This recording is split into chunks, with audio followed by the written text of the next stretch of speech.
Dhe do të shkojmë në Greqi në këto momente, pedagogja e njohur Fotini Sheu do t'jetë me mua për të diskutuar rreth situatës politike në Greqi, por edhe marrëdhënies Greqisë me Izraelin dhe Kiprin që duket si një marrëdhënie bashkëpunimi, por ka sjellë një reagim të ashpër nga ana e Turqisë. Përshëndetje, kënaqësi t'ju kem në Breaking.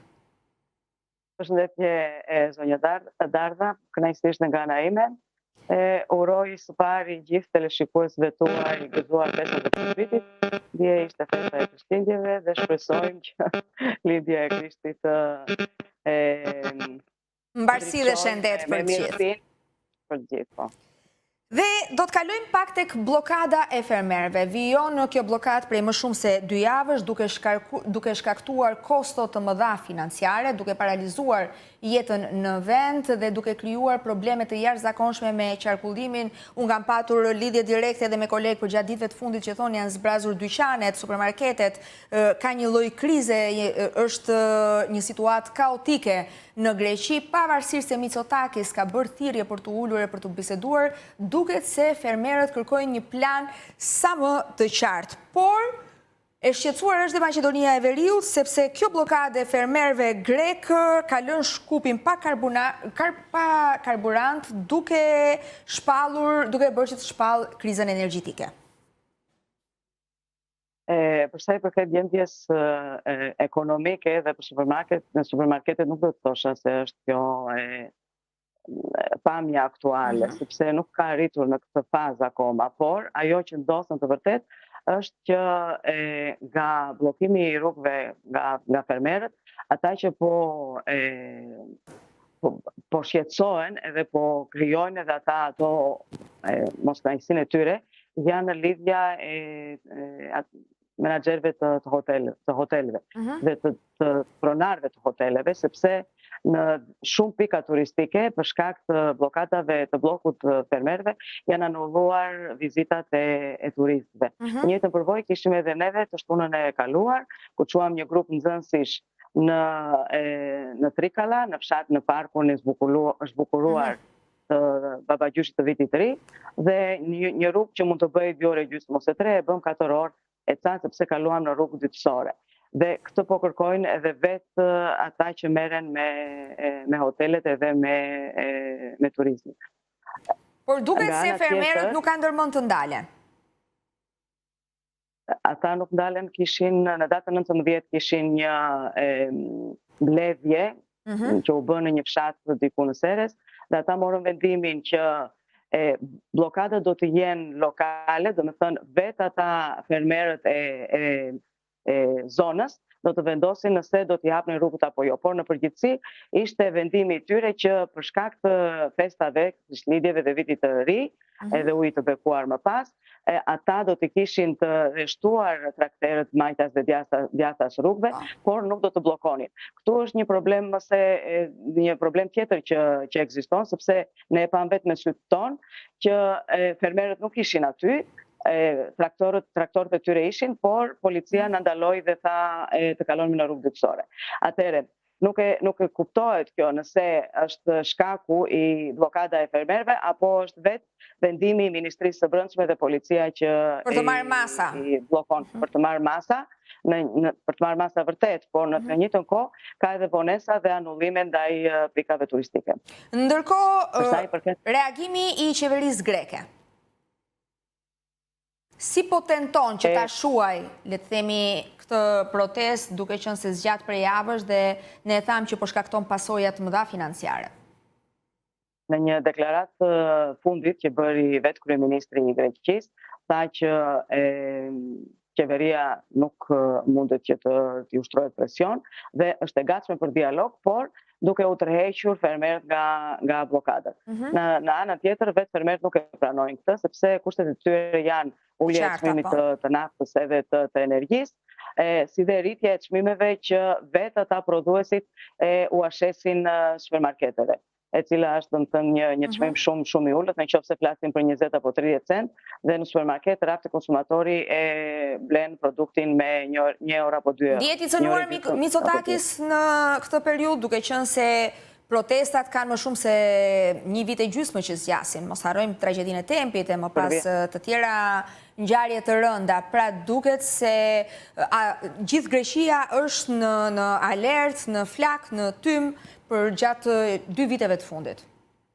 Vërteta është kështu siç thoni zonja Darda, sepse të gjithë e dinë nga ana politike që fermerët janë ata që lëzojnë qeverit, kjo ka treguar gjithmonë, por duke u gërshetuar këto edhe me problemet e tjera që ka vetë Greqia, po duket sikur karrigja e qeverisë aktuale po lëkundet. Dhe për sa i përket opozitës, pra krijon dot opozita e sotme greke, pavarësisht përpjekjeve një rizgjimi të Tsipras dhe deklaratave të forta të elementeve të tjerë opozitar të krijojë një alternativë? Pra të krijojë besim tek qytetarët grek? Në sondazhin e fundit që u paraqit u prezantua para 4-5 vitesh, ishte një parti e zonjës Karistianu, ajo është mamaja e njëra nga fëmijët studentëve që humbi jetën në tragjedinë e Tembit. Kishte rreth 53% mbështetje të vetë popullit të ankimuarve të paktën, që u përgjigjen në këtë sondazh, ndërsa opozita kishte dhe Tsipras kishte dhe 23. Nuk e di nëse do të mundet opozita dhe partitë e tjera të bëjnë një marrëveshje më të gjerë midis tyre, që të ketë të paktën një kundërpesh qeveria aktuale në Greqi. Dhe do të kalojmë pak tek politika ndërkombëtare. Duket se ka një bashkëpunim ndërmjet Izraelit, Greqisë dhe Kipros, të paktën këta 3 shtete e quajnë bashkëpunim, ndërkohë që nga ana e analizëve konsiderohet si një aleancë kundër Erdogan. Erdogan nga ana tjetër ka reaguar duke i konsideruar të gjitha këto lëvizje si një kanaçe zhurmuese. Më lejonin përpara të them edhe 2 fjalë për atë që pyetet për vetë Shkupin dhe domethënë shtetin të Greqisë, të Maqedonisë së Veriut.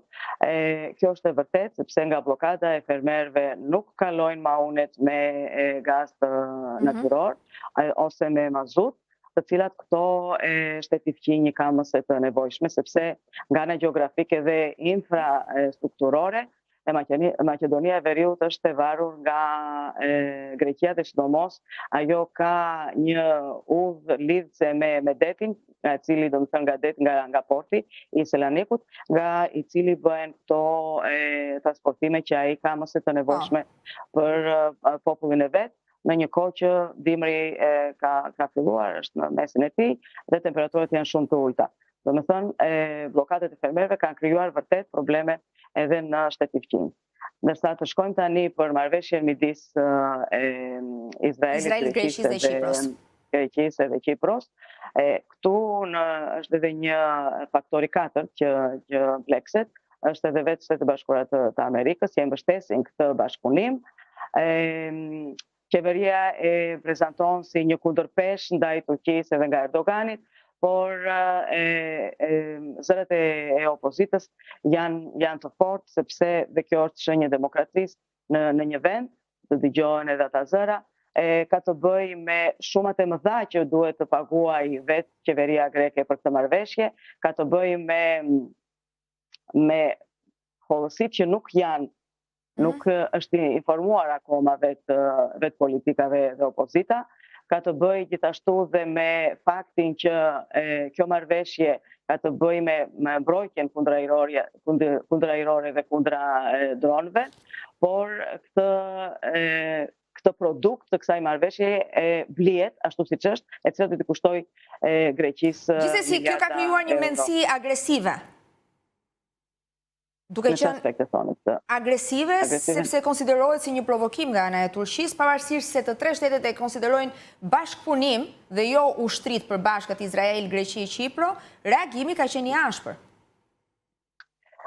Reagimi i Turqisë po, gjithmonë sepse është një kundërpesë, siç e thash edhe më përpara. Turqia kërkon që është një shtet i madh, një shtet i armatosur mirë, dhe gjithmonë ka pasur ngacmime ajrore ndaj Greqisë.